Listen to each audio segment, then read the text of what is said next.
I am. What's your name? Okay, I'm Naomi. Naomi. Nice to meet you, Naomi. Me too. So welcome. I don't know, have you been to therapy before, or is this the first time?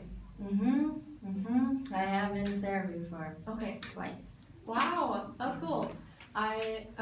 So I know like therapy seems really weird sometimes, but I'm hoping right now to just get to know you as a person, because I think that is like so much more important to just like be your friend first and get to know each other for a little bit.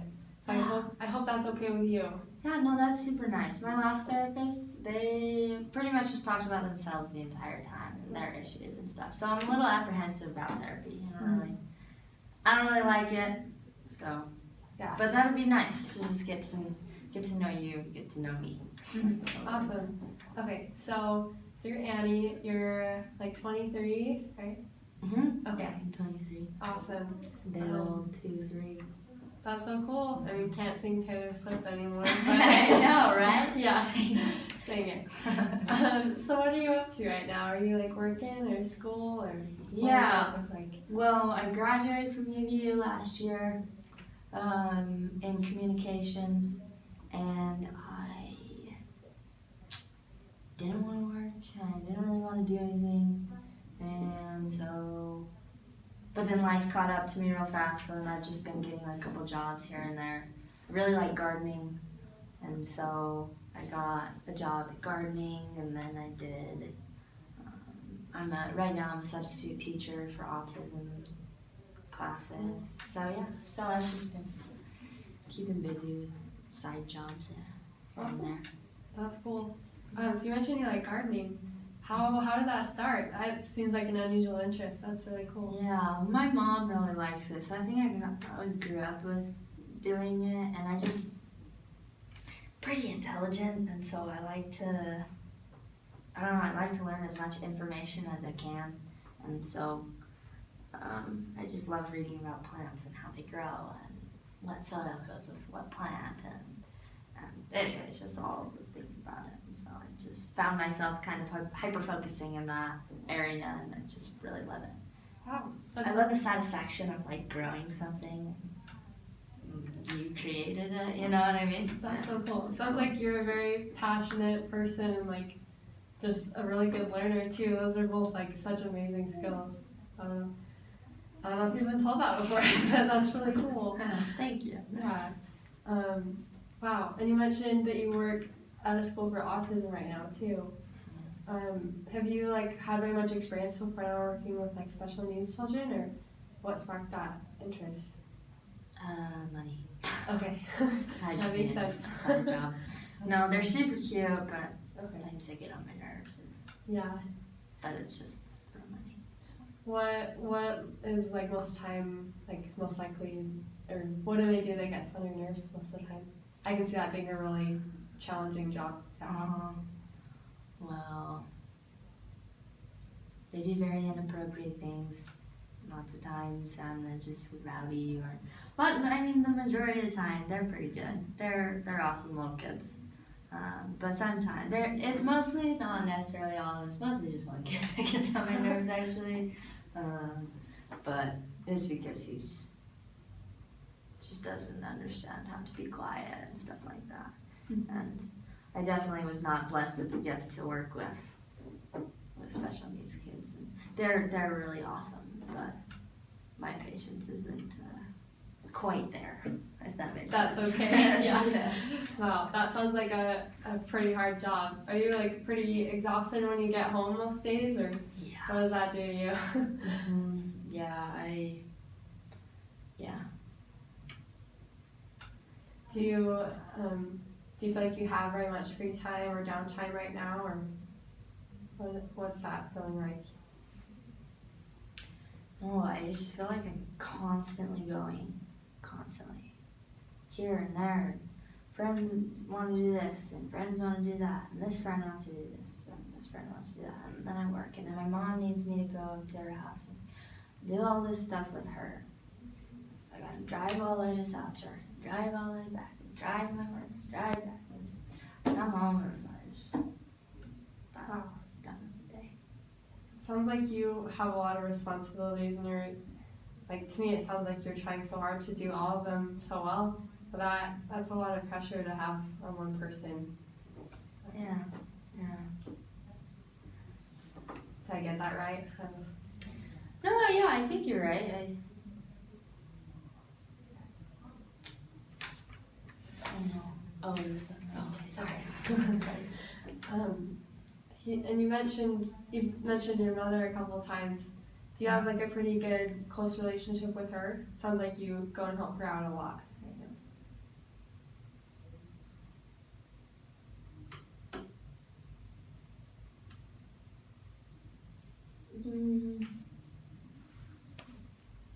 I have off and on days with her. Sometimes she really frustrates me, and other times I like to be her. It's okay. I feel like that happens with family members sometimes. Even though we love each other, it can be hard the day to day. Let me know if I ever ask something that you aren't comfortable answering. That's okay. Just let me know. But I'm enjoying getting better. Thanks, I appreciate that. Do you have any brothers or sisters that live nearby? Yeah, I have an older sister who lives close to my mom, and an older brother that lives with my mom. Okay. So I'm the youngest. Okay. And they all live like in West Jordan area. You live up here. Okay. That's cool. Are you very close with either of them? My brother and I connect through video games. So if I'm gonna go hang out with him, we just start playing video games. He's a really cool guy, but he's got a lot of issues.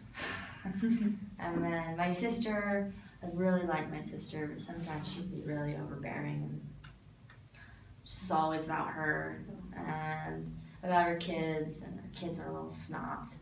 I love them, but they're little snots. But I do love her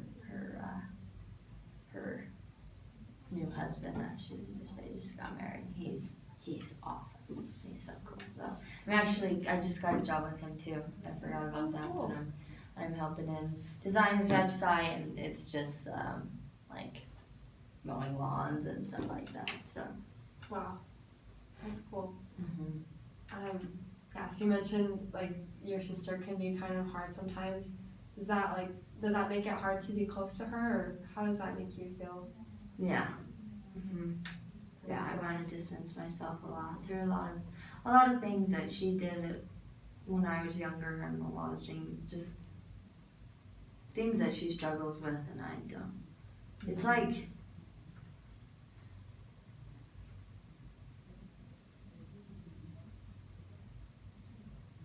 I'm one person, and I have all this crap, and I can't sit there and listen to all your crap and all my mom's crap and all my brother's crap. Yet it's all they ask of me, and they just ask me to do this and ask me to do that, and they never think about what I want and what I need. And they're not there for me emotionally, and they're not there for me with anything, but I always have to be there for them. Sounds really hard. So you feel kind of like a one-sided relationship almost, where you're giving all that you have, and sometimes it doesn't come back to you as much. Yeah. That's really hard. I've had a few friendships like that, and it's just hard to keep going and to keep loving them and doing that. But it sounds like you are a really good friend and family member to do that. I think that you're a wonderful person and a good friend to them. Thanks. Try. I don't know how well I really do. That's okay.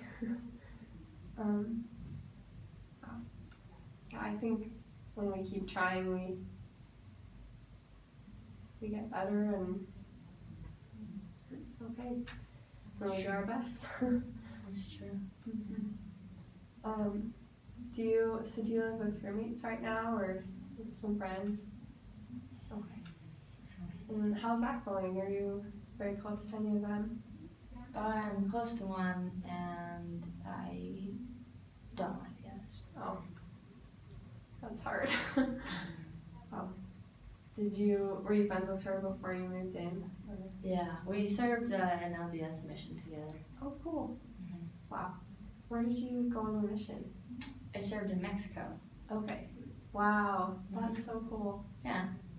Wow. So, how are you feeling with me right now? You mentioned earlier that you hadn't had the best experiences with therapists, and has this been okay? hmm Okay. Yeah. Yeah. I feel like you actually listened to me, so. Good. I'm glad. I'm really interested in just getting to know you and connecting with you because I think you're a wonderful person, and I'm glad that I have this opportunity to talk to you. And we were talking earlier a little bit about your mom and your sister. I was just wondering how you feel about your relationship with them. If you'd like it to be different, or Yeah. Yeah, I'd like it to be different, but I don't think that that's really possible. is it just, or why do you say that? Has it been just too long like that? Yeah, they're older than me, and this is how our relationship is, so I can't see it. Like, even if I were to change, right? It just, in my head, it just doesn't feel like, because they're not changing, so how is it really gonna change? Right? That makes sense. Yeah. It's hard when it's only one person Mm-hmm. putting the effort in. It's hard to feel validated and And I have this fear that if I change and then I go back to that same environment, then I'll just go back to who I was. So I just don't.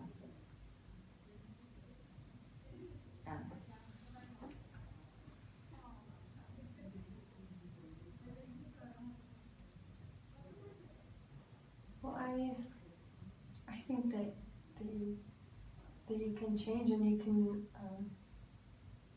become who you want to be, and I think that as you show love to them and maybe reach out to them and build a relationship, and as we continue doing these therapy sessions, I think that hopefully we can come to find that there can be real change and that we can improve these relationships.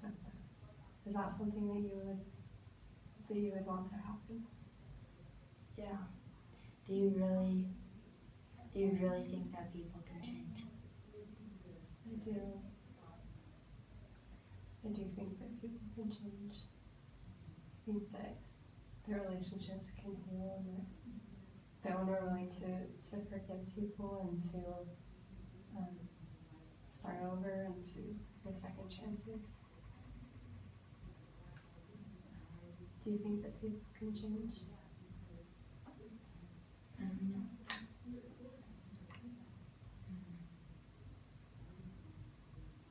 I mean, are you familiar with LDS Church? Yes. Okay. So, I don't know, when I think about myself, like, I don't think that it's really possible. But it's like so contradictory in my head that I taught for 18 months people that they could change and be different when I don't even believe that myself. I see how that would be hard. Was that hard when you were on your mission to give those lessons and to feel that way? I think honestly I didn't really even think about it until I came home, and I just felt like I just taught a lie. So while I was there, it was like, I felt so good on my mission. Probably the best I've ever felt in my entire life, because I was away from home. And I was away from those relationships and that hurt me, and I didn't have to please anybody, and I didn't have to constantly be there for somebody, and I had time to focus on myself. And so I think I was just so excited to be in that, and I didn't want to come home. And I came home and everything came back the same. It didn't matter that I changed while I was on mission or whatever, but I don't know. And so then I came back and I went back to the same situation, and I was just, everything came back, all the crap came back, and it was just like, oh, I just literally lied to hundreds and thousands of people about changes. That must have been so hard to feel like you'd changed and made progress, and then to come back to these same hard situations. I can't fully understand what that's like, but I want to, and I understand that would be really hard. But I hope that as we continue talking and having these sessions and working with your family members, that there can be real change, and that it can feel happy in those same ways that it did when you were on your mission. So you're saying that we're gonna have therapy with my family as well? If you're comfortable with that, or we can just we can talk about it in here and then practice outside of the sessions. If I just never thought about that. Maybe that, I don't know, maybe that would help. Yeah, do you think that would be a good way to help those relationships? Yeah, I just don't know how. I mean, my family's pretty skeptical. I'm pretty skeptical of therapy. That makes sense. It's really hard to be that vulnerable with someone that you don't know, and to trust them with with things that are hard. Yeah. I think if you're willing, and if they're wanting to change as well, I think that can be real and powerful, and that it can happen. Yeah, good job. That was good. 7 minutes. Okay.